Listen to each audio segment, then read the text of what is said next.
بالکل آپ کو لگتا ہے کہ فیصلہ کہاں ہونا ہے؟ جب دیکھیں فیصلہ سڑکوں پہ ہونا ہے، اس بارے میں مجھے ذرا بھی ابہام نہیں ہے۔ فیصلہ جو ہے بالآخر سڑکوں پہ ہوگا، یہ عدالتی عمل سے نہیں ہوگا، یہ پارلیمانی عمل سے نہیں ہوگا، یہ تب ہوگا جب آپ یہاں 4 لاکھ کی تعداد میں نکلیں گے باہر۔ اگر یہاں 8-10 ہزار آتے ہیں تو 2,000 کو تو گرفتار کریں گے، باقیوں کو مار پیٹ کے آگے پیچھے تتر بتر کر دیں گے۔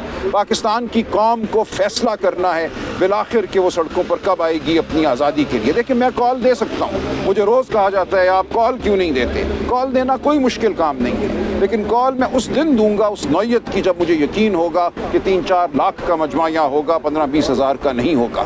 یہ اب آپ کا فرض ہے، یہ پاکستان کے ہر فرد کا فرض ہے کہ وہ باہر نکلنے کی تیاری کرے، جو بھی آپ کے سامنے مشکل ہے اس کو عبور کرے۔ یہ کام صرف سیاسی ورکروں کا نہیں ہے جو بسوں میں آتی ہیں 30-40 ہر MP لے آئے، وہ آئیں گے اور وہ بہت کمیٹڈ لوگ ہیں، ان کی جو جد و جہد ہے اس کو میں سلام پیش کرتا ہوں۔ ہمارے سیاسی ورکرز نے جو جبر سہا ہے، جو ظلم سہا ہے، وہ اس کی کوئی مثال نہیں ملتی۔ اس کے باوجود وہ کھڑے ہیں، وہ توانا کھڑے ہیں، لیکن ان پہ کتنا بوجھ ڈالا جا سکتا ہے؟ یہ پوری قوم کا بوجھ ہے جو قوم کو اٹھانا ہے۔ سر یہ بھی بتائیے گا، کل جو ہے وہ ملاقات ہوئی علیمہ خانم صاحبہ کی عمران خان سے، بہت زیادہ تشویشناک صورتحال انہوں نے بتائی ہے کہ خان صاحب کو جس طرح انہوں نے رکھا ہوا ہے، باہر نہیں جانے دیتے، کال کوٹڑی ہے، سیل بہت چھوٹا کر دیا ہے، بجلی بند کر دیتی ہیں، بہت زیادہ مسائل انہوں نے بتائے ہیں، اور ان کی الٹیوں کا بھی بتایا کہ ان کو کھانا میں یہ سب بات میں بتا چکا ہوں پہلے۔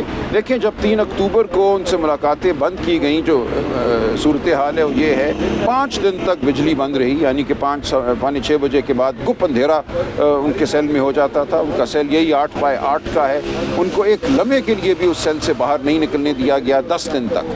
10 دنوں کے بعد اگلے جو 2 ہفتے تھے 1.5 گھنٹہ صرف ان کو باہر نکلنے دیا گیا، جبکہ جو قتل کے بھی مجرم ہیں ان کو بھی 12 گھنٹے باہر نکلنے دیا جاتا ہے دالان میں، یا جو جیل کے اندر ایک میدان ہے، تو ان کے اوپر سختی کی گئی، اس نوعیت کی سختی کی گئی جو ہر ٹارچر کی ڈیفینیشن میں آتی ہے۔ دنیا کا کوئی قانون آپ اٹھا لیں، اس میں جو اذیت یا ٹارچر یا تشدد کی جو تشریح ہے یہ اس کے زمرے میں آتا ہے۔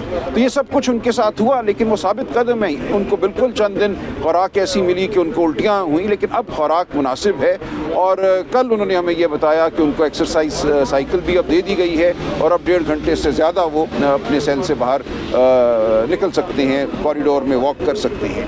تو کچھ حالات ان کے بہتر ہوئے ہیں، لیکن جس حالت میں ان کو رکھا گیا یہ یقیناً ایک حملہ تھا ان کی ذات پر، یہ ایک حملہ تھا ان کے احترام آدمیت پر۔ بشرا بی بی سے میری 2 دن قبل پشاور میں ملاقات ہوئی، انہیں جس جگہ رکھا گیا وہاں اوپن سیور تھا جس میں سے چوہے نکلتے تھے۔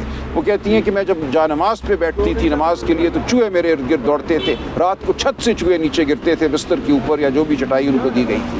تو یہ ایسی صورت دیکھ لی ہے ان لوگوں نے، لیکن اس کے باوجود یہ ثابت قدم ہے۔ خان صاحب نے کل باشگاف الفاظ میں کہا کہ میں ہار ماننے والا نہیں، میں پیچھے ہٹنے والا نہیں، میرے ساتھ جو بھی ہو جائے، خواہ فوجی عدالتیں ہوں خواہ کچھ اور ہو، میں عوام کی جنگ لڑتا رہوں گا، آزادی کی جنگ لڑتا رہوں گا۔ اچھا یہ بھی بتائیے گا، کہہ رہی ہیں کہ بشرا بی بی صاحبہ کی رہائی جو تھی اس کے اندر جو ہے علی امین گنڈا پور صاحب نے کوئی کردار ادا کیا ہے، آپ کے پاس کوئی ایسی خبر نہیں؟ میرے پاس ایسی کوئی خبر نہیں۔ اچھا سر، ایک فواد کے ممبر کے ساتھ کل عمران خان نے آپ کے باقاعدہ جو دیکھیں یہ بات ہو گئی ہے، غیر اہم بات ہے، وہ بھی گلے شکوے اب آپ کے دور۔ دیکھیں یہ ایک تنظیم میں نظم کی بات ہے، میرا کسی سے کوئی ذاتی جھگڑا نہیں ہے۔ اس تمام عمل میں ہمارا مقصد نصب العین صرف ایک ہے، بڑا نصب العین، پاکستان کے عوام کی آزادی، عمران خان کی آزادی۔ یہ دونوں چیزیں مشروع